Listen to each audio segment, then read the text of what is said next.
Hai, ketemu lagi sama aku Mutia Novaska di channel kita.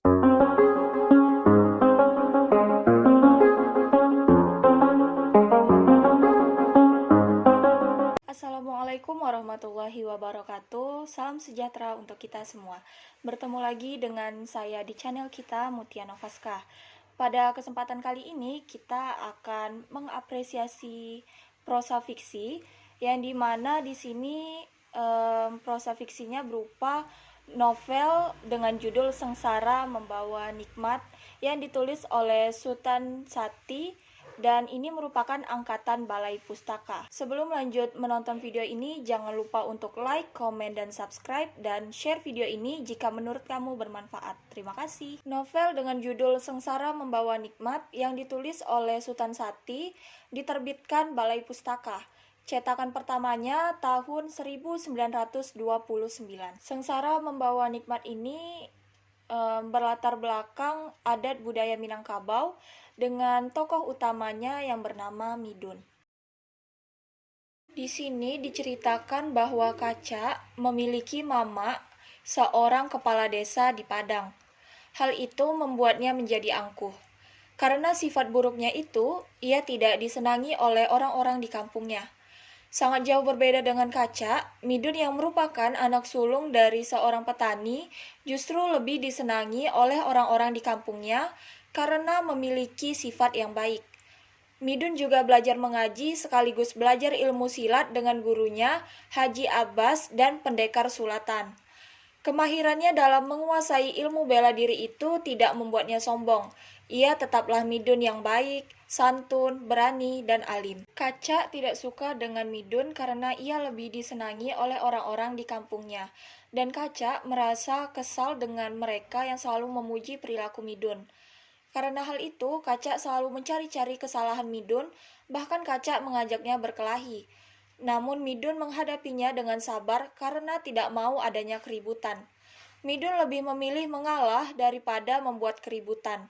Kaca yang menganggap Midun musuhnya malah menyerang Midun. Namun Midun bisa menghindari serangan-serangannya itu dengan ilmu silat yang ia kuasai. Dendam Kaca semakin mendalam ketika mengetahui bahwa Midun menyelamatkan istrinya yang hampir tenggelam. Kaca menganggap bahwa Midun telah lancang memegang wanita yang bukan istrinya. Untuk kedua kalinya Kaca menyerang pria itu. Kali ini Midun tidak menghindarinya. Kaca dengan mudah dibuatnya jatuh bangun. Akhir dari peristiwa itu mengharuskan Midun untuk menjalani hukuman yang diberikan oleh Tuanku Laras yang merupakan mama Kaca. Orang yang diperintahkan untuk mengawasi Midun dalam menjalani hukumannya yang berupa keharusan mengerjakan apa saja yang diperintahkan Tuanku Laras adalah Kaca. Midun terpaksa menerima cacian dan pukulan Kaca. Kaca yang masih merasa belum puas atas segala yang ia perbuat kepada Midun, akhirnya berniat untuk membunuhnya. Kaca menyuruh Lenggang yang merupakan pembunuh bayaran untuk membunuh Midun, dan rencana pun diatur. Sesuai dengan rencana, ketika Midun dan Maun mencari warung nasi saat berlangsung pacuan kuda, Lenggang tiba-tiba menyerang Midun dengan pisau. Untungnya, Midun dapat mengelak. Terjadilah perkelahian yang membuat panik orang-orang di sekitarnya. Polisi kemudian datang menangkap mereka. Setelah diperiksa, Maun yang tak bersalah diizinkan pulang. Sebaliknya, Midun dinyatakan bersalah.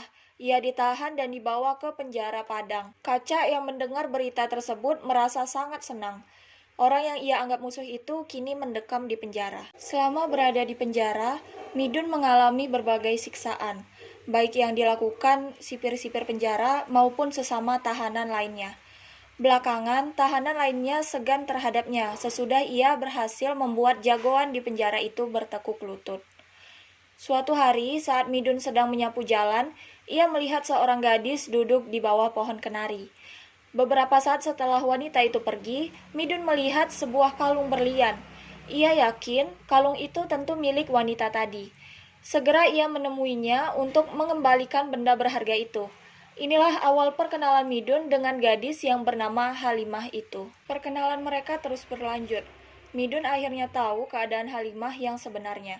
Ternyata wanita itu kini tinggal bersama ayah tirinya. Hal itu terpaksa ia lakukan setelah ibu Halimah meninggal dunia. Ia sebenarnya ingin meninggalkan ayah tirinya. Akhirnya Halimah meminta pertolongan Midun agar membawanya kabur. Setelah Midun dinyatakan bebas, Midun segera membawa Halimah. Berkat pertolongan Pak Karto, seorang petugas yang bekerja sebagai pembantu penjara, Midun berhasil membawa wanita itu ke Bogor. Sudah 2 bulan Midun tinggal bersama Halimah. Ia kemudian bermaksud mencari pekerjaan di Jakarta.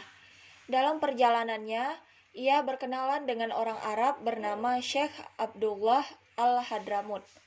Mengetahui maksud Midun pergi ke Jakarta, Syekh Abdullah memberi pinjaman uang untuk modal Midun berdagang. Dengan modal itulah, Midun memulai usahanya yang ternyata lambat laun terus mengalami kemajuan. Ketika Midun hendak mengembalikan uang pinjamannya, jumlah yang harus dibayar ternyata sudah membengkak. Ia baru tahu bahwa orang Arab itu ternyata rentenir. Tentu saja Midun tak mau mengembalikan uang pinjamannya dengan jumlah yang sedemikian besar. Namun, lintah darat itu ternyata punya akal licik. Midun harus memilih membayar uang pinjaman beserta bunganya atau merelakan Halimah menjadi istri rentenir tersebut. Halimah yang diperlakukan demikian oleh orang Arab itu tentu saja marah dan menyatakan tidak sudi menjadi istrinya. Persoalan ini tentu saja kembali harus melibatkan Midun berurusan dengan polisi.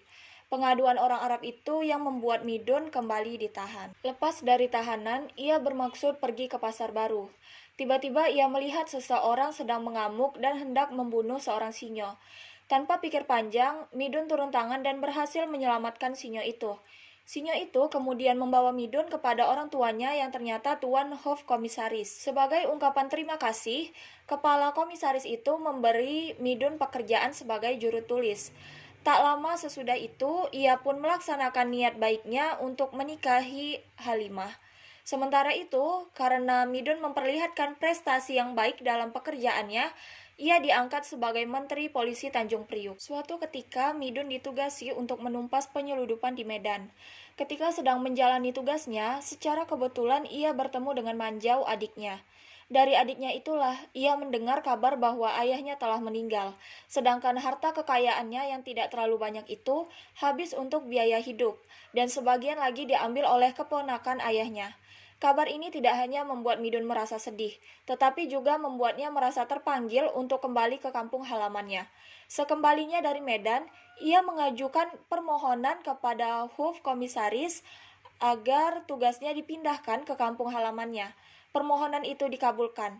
Bahkan di tempat tugasnya yang baru, Midun diberi jabatan sebagai asisten Demang. Kembalinya Midun ke kampung halamannya tentu saja membuat Kaca yang kini menjadi penghulu kampung merasa serba salah. Belakangan terbukti Kaca telah menggelapkan uang negara. Ia pun kemudian ditangkap dan dijebloskan ke penjara Padang.